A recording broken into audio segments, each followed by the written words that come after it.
Hi guys, happy Wellness Wednesday, everybody. Today I'm talking with the California alum, Anthony Trucks, and he's going to tell you a little bit about what he does and any tips or suggestions on how to stay healthy during this time.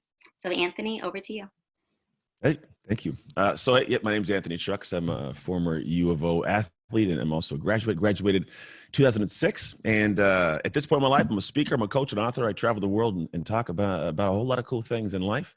Primarily, my realm of expertise is identity, and how do you really look at upgrading how you operate so you can reach your full potential in life. Whether it's life, you focus on professional aspects, you want to focus on health aspects, relation aspects, whatever it may be. It's kind of the realm I weave in, because here's the truth. We all have this desire to accomplish something at a higher level. And in a sense, that the thing that I look at is, how do we get to the higher level? What does it look like for us? What's stopping us from getting there?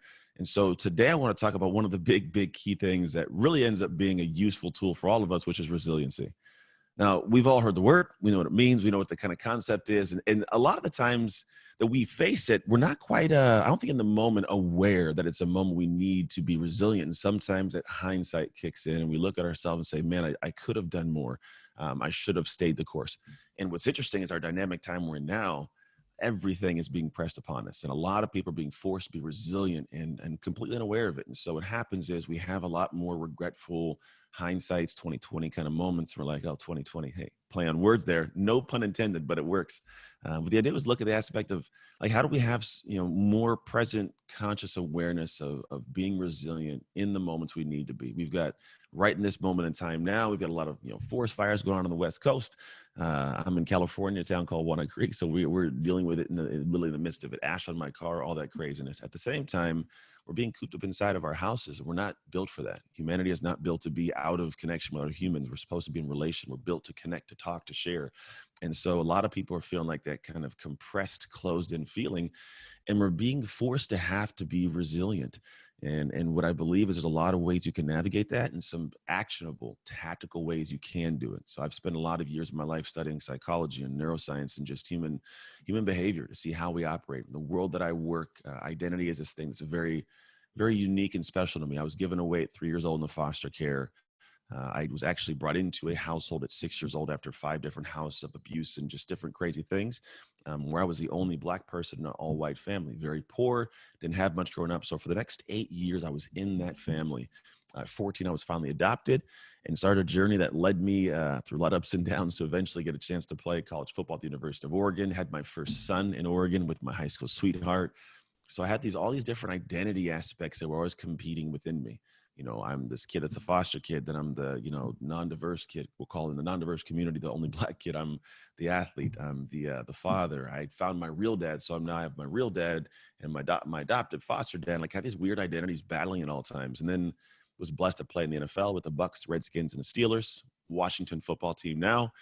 And after that, NFL stands for not for long, tore my shoulder, came home, and now I have this massive identity crisis. Who am I without this thing that made me me for 12 years? And I leaned into some things in the wrong way that broke my life, essentially. I'd married my high school sweetheart. We'd had 2 more kids. And at this time, like, I was solely focused on trying to be me. I didn't have great resiliency. Of all people, former NFL athlete, like, you think I'm resilient. I didn't know how to battle through life, we'll call it that time, because I was met with situations that weren't things I'd experienced prior to. And so in these moments, now I'm done with this kind of situation of like, man, how do I navigate these hard times, and how to become resilient? And I, in the beginning, wasn't. It was in 2014, my mom passed away from MS. My adoptive mom did, after a 17-year battle, that I kind of was forced with the aspect that we're all forced with at times, which is I'm in the middle of a hard place and I have 2 choices. One choice is I can sink deeper and deeper into these moments and try to make excuses to feel bad, but know I'm going to wake up one day feeling farther behind the ball than I could ever climb out of. Or 2, I get on the horse and start trying to find a way to ride out of here, even when I don't feel like doing it. This is how it is. We typically don't feel like doing what needs to be done in the moment that it needs to be done. And so what ends up happening is I was like, you know what, I'm going to try to do the latter. I'm going to find a way out of this. And I dug and I dug and I dug. I cleaned up the crap inside me that a lot of us don't sometimes want to clean up. And we all got that kind of stuff inside. I just be honest. There's always some things that we need to do. But here's the thing. That area, that issue is why we're not able to reach our full potential and have success in a place we want. The truth is, like, if you don't understand who you are and clearly understand who you need to be, you will always fall short of your goal no matter how hard you work, because you'll be doing the wrong work. So I ended up figuring this stuff out. This is about maybe five years ago now. I had to figure out how to be better as a human, and how to kind of dig into the identity the identities we're always kind of competing inside, and kind of solidify, who am I? Who do I need to be to battle through these moments in time, to be more resilient, to create a better life? And I did. I have since remarried my high school sweetheart. We have 3 children.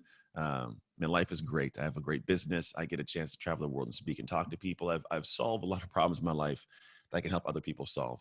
And I'm going to give you today a couple really, really simple aspects of what you can do to be able to navigate these hardships, so that you can have resiliency when you need it. Like, actually call on it when you are sitting in a moment of understanding what to do and how to stand back up when, like, you do not feel like standing back up. And here's the simplest way that I can teach you to do this. It's one exercise. There's a lot of different exercises. Here is one that has been tried and true and works for me in so many different areas of life. Step one, you give yourself 7 seconds. I call this a 7-second rule. Literally, it's a 7-second rule. The 7-second rule is this: things happen in life. I don't want them to happen, and it sucks right now, but I've got to master this moment. I tell people, mastering moments moves mountains. I got to master this moment. And I give myself 7 seconds to stew on this situation, to feel bad, to just internally feel like I suck and feel crappy and feel horrible. And just, I'll give myself 7 seconds. And then at the end of 7 seconds, what I do is I step back and I go, all right, I got to make a choice. I got to go find something. Here's the 2 things you will choose to find. You will choose to find either a solution or an excuse. And I promise you, whatever you go looking for, you are going to find. If you go looking for an excuse to stay in this space and not be resilient, you will always find it. They're easy. They're laying around. I'm tired. I don't have the time. I don't have the money. It just sucks too much. I don't have the resources. I'm stuck in the first place. How can I get out of here? I'm not good enough. Or you can say, I'm going to seek to find a solution before I find an excuse. Ton of power in this, because now what happens is you tune your brain to find ways out of this hole. And this is the simple 4 steps that I'm telling you, you got to apply to make this work. 1, sit down. Like, literally sit down. Sometimes we get so stirred up and we have anxiety and we're in emotion, we just start doing things, and then we get tired and we don't get any farther ahead. So sit your butt down, breathe. Then what I want you to do is pretty much organize everything that you have that's on your plate or frustrating you. What I mean by that is, like, what problems do I have? Which ones must be approached first? How will I approach them? Organize it. Like, literally organize them into a plan that I will take action on. What does this place look like that I would have to take step by step to move myself in the right direction? Third, execute on this plan.